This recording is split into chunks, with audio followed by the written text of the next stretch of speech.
कोटि कोटि नमन उन वीरों को जो भारत माँ के लिए शहीद हुए।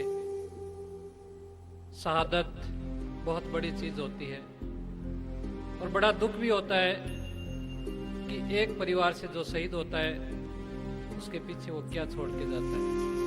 हमारे बीच में वीरांगना बैठी है, इनकी छोटी सी बच्ची बैठी है। आप देखिए वीर के परिवार की क्या दशा होती है, कैसा सम्मान मिलता है। भले ही एक दिन हम यहाँ बुलाकर उन्हें शॉल अर्पित कर दें, लेकिन समाज में उनकी कैसी दुर्दशा है।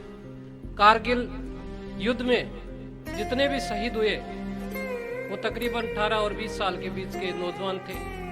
वो देश का ताजा खून जो पता नहीं कहां कहां काम आता, लेकिन हमारे नेताओं ने उन्हें ऐसी जगह दफन कर दिया कि आज हम उन्हें याद कर रहे हैं। जैसा चर्चा चल रही थी इतिहास की, नेताओं की और सारी बातें, साथियों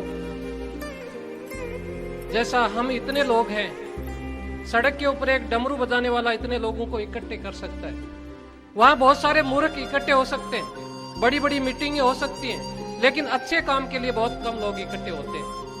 और अच्छे काम, इतिहास में नाम उन्हीं का अमर होता है जो अच्छे काम करता है। अच्छे काम करने वाले को इज्जत कम मिलती। जैसे हमारे बीच आज कारगिल के हीरो डिगेंद्र सिंह जी हमारे बीच में है। ये बाय चांस ऐसे लोगों के बीच में आ गए कि आज इनका सम्मान हो रहा है। ऐसे बहुत सारे नौजवान हैं जिनका सम्मान अच्छे अच्छे मंच पर होना चाहिए, लेकिन होता नहीं है। चर्चा अभी चल रही थी नेताओं की। नेताओं के बिना तो कुछ है ही नहीं, देश कैसे चलेगा। हम कहते हैं आज नेता नहीं, हमें बड़ी खुशी है। मैं कहता हूँ बड़ा दुख है कि हमारे बीच में अच्छा नेता होना चाहिए। जो आज नेता वो नेता नहीं, अच्छा नेता होना चाहिए था। बड़ा दुर्भाग्य हमारे देश का कि आज अच्छे लोग तो हैं लेकिन वो आगे नहीं आ सकते। मेरे साथी लक्ष्मण राम जी कह रहे थे कि आज 1 करोड़ रुपया किसी के पास हो वो नेता बन सकता है।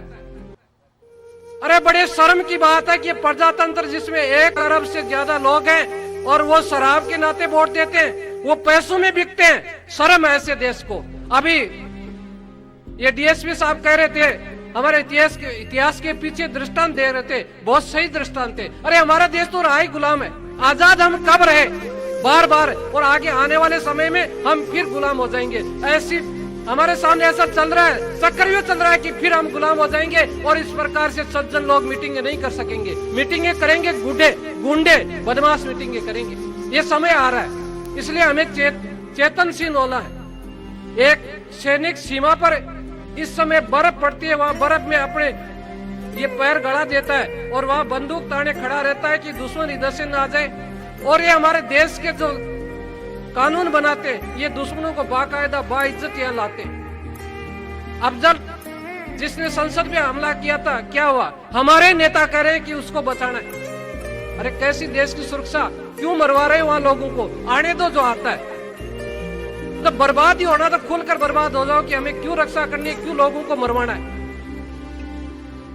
और ये हमारे बीच बैठे डिगेंद्र जी, महावीर चक्र है, बहुत बड़ा महावीर चक्र मिला। वो सिर्फ इसलिए मिला कि अमेरिका का सैटेलाइट उस वक्त इनके ऊपर था और अनवर खान की इन्होंने मुंडी यहाँ से काटकर भारत माता का तिरंगा लहराकर वहां बोल रहे थे वंदे मातरम। मैंने इनकी पूरी गाथा सुनी। ये 1999 में मुझे जब मेरी पहली किताब अमर शहीद लोटू जाट प्रकाशित हुई थी, उस समय मेरे साथ में मेरे मंच में थे। उसके बाद बहुत लंबे समय तक हम नहीं मिले, एक मीटिंग में फिर मिले। मैं बोल रहा था, ये आकर मेरी बाहों में बाहें डाल ली कि भाई तू मेरे जैसा बोल रहा है। मैंने कहा आप कि मैं डिगेंद्र सिंह। मैंने कहा भाई बहुत समय पहले हम मिले थे, मुझे बहुत बड़ी खुशी है। और 2 साल से मैं लगातार इन पे एक पुस्तक लिख रहा हूँ। उसी समय में अगले महीने तक आ जाएगी एक पूरी पुस्तक, पूरा जीवन वृत्तांत कि डिगेंद्र सिंह जैसे बच्चे हमारे बच्चे बने। आज हम पैकेज के पीछे डॉक्टर बने, इंजीनियर बने, अमेरिका जाए, रूस जाए और वहां से खूब सारे पैसे लाए और उन पैसों से हम बर्बाद हो जाएं। हमें अच्छा इंसान बनाना है, हमें डिगेंद्र सिंह जैसे नौजवान बनाने जो इस हिंदुस्तान की रक्षा कर सके, उसको एक चरित्र दे सके, उसको एक बल दे सके। इस वक्त पर ज्यादा नहीं कहकर मैं इतना ही कहूंगा कि भारत माँ के प्रति हमारी वफादारी जिंदा रहे और जो इतिहास असली इतिहास को उजागर हो। इसी के साथ जय हिंद।